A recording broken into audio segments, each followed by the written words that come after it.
Hello everyone, I'm Riva Shah and I'm here to talk about the four different eras in the history of India and the legacy of water that they established.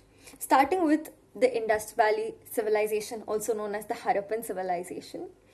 Imagine you're in a situation 2500 years ago where you're sitting in the house peacefully knowing that you have easy accessibility to water because the well is right outside your house.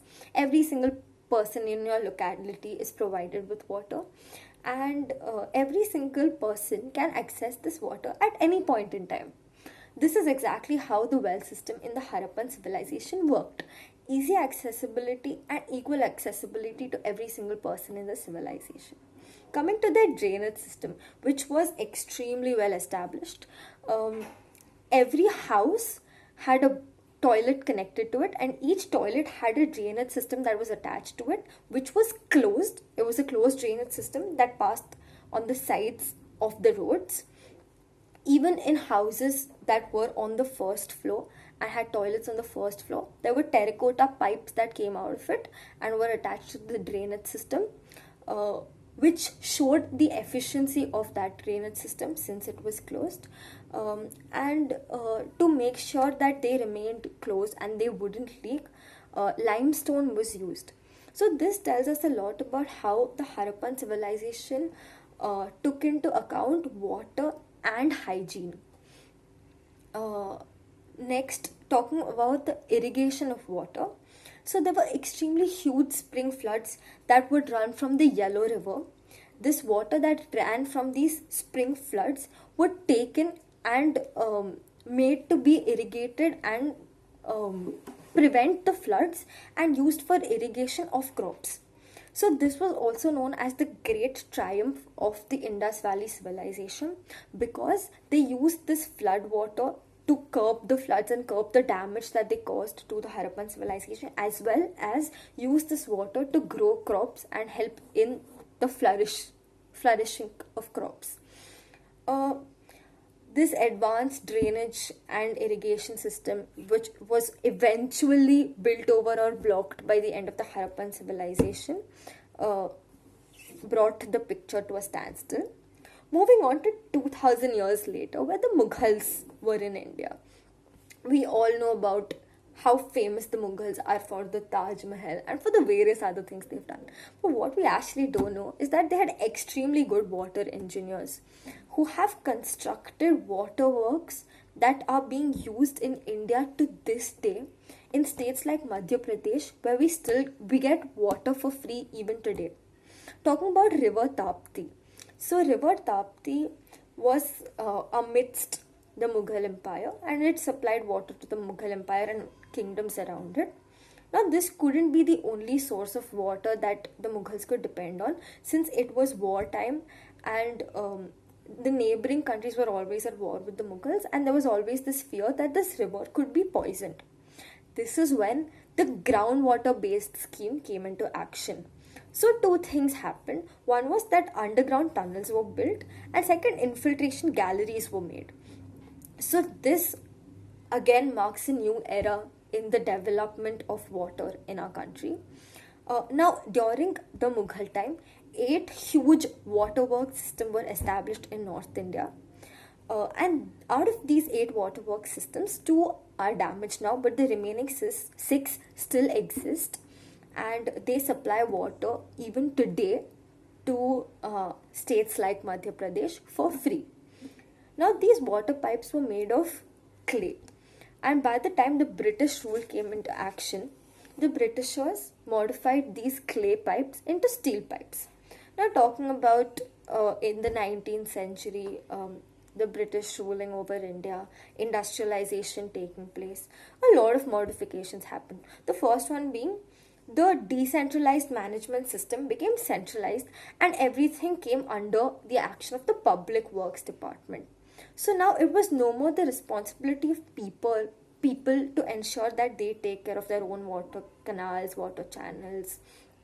It came under the hands of this public works department, and they saw it, and we, the citizens of India, saw it as a treasure given by the Britishers to use water. So it was no more a responsibility, it was more like a gift. Secondly, the common law principle, where every single landowner owns all the resources under his land. So if I have this particular area of land and all the water that is in it is mine, I have to pay the tax for it. So basically, um, it was kind of a loss for the farmers because they had to pay property tax over it, and the control was not exactly over them because it was over the public works department. This created a huge havoc, and it caused a lot of conversations about industrialization that came in later on. Similarly, there was a lot of canal building because modernization and industrialization was taking place.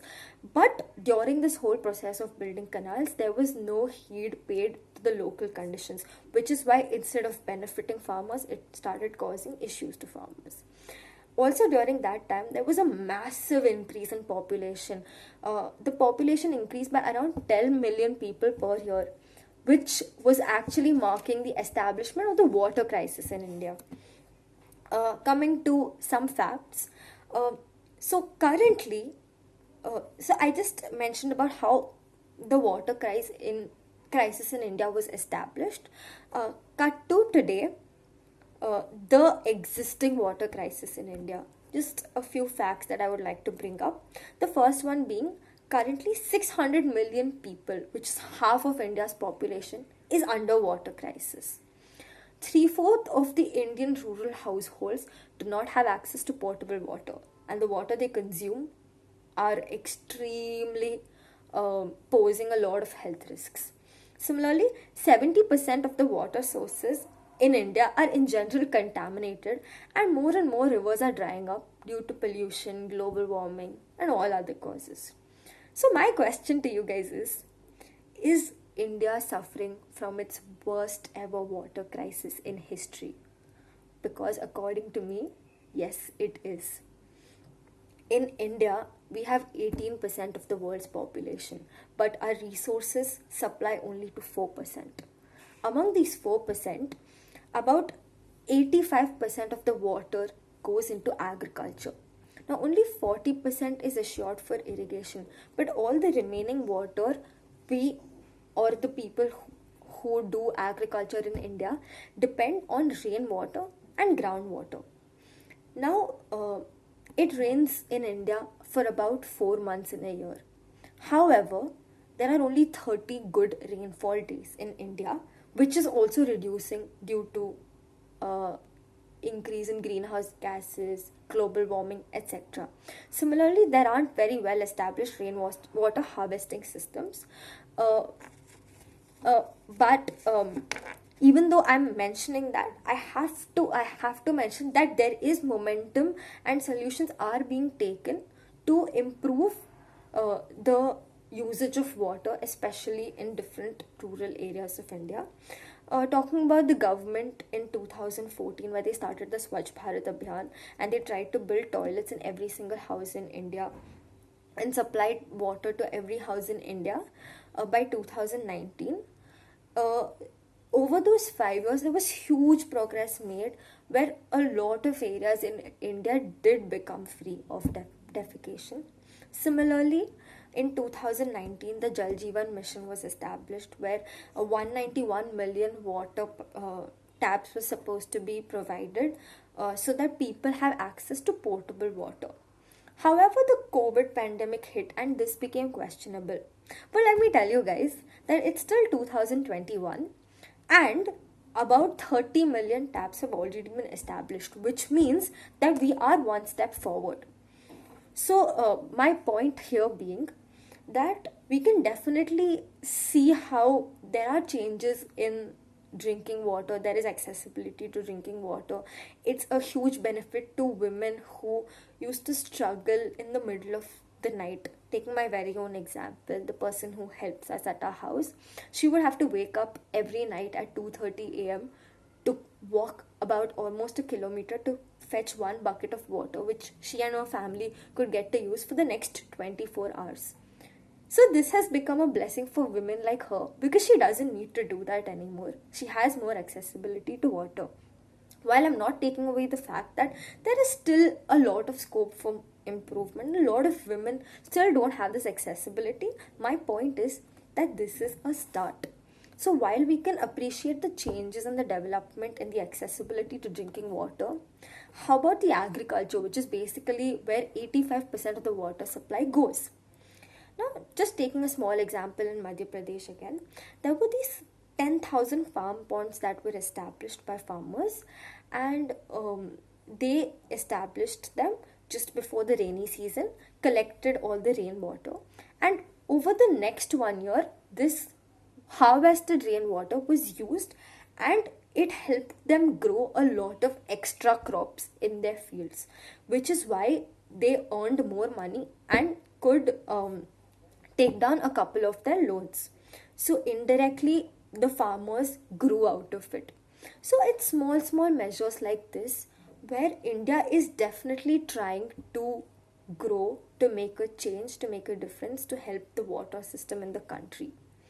However, my question is that while India is trying to improve its means and measures and trying to go back to a place where the water system is extremely well established, are we moving more towards what the legacy that the Harappans and the Mughals left for us, or are we moving more towards an industrialized, a westernized, a modernized world? Which methods are we taking up? Which methods should we take up? Which methods are holding us closer to a culture, or which methods are helping us get better accessibility to water? These are all questions that I wonder about, and I would like to know. Leaving it to you guys to think over it. I loved having a conversation with you guys, and this is my take on the legacy of water that these four eras have left behind. Thank you.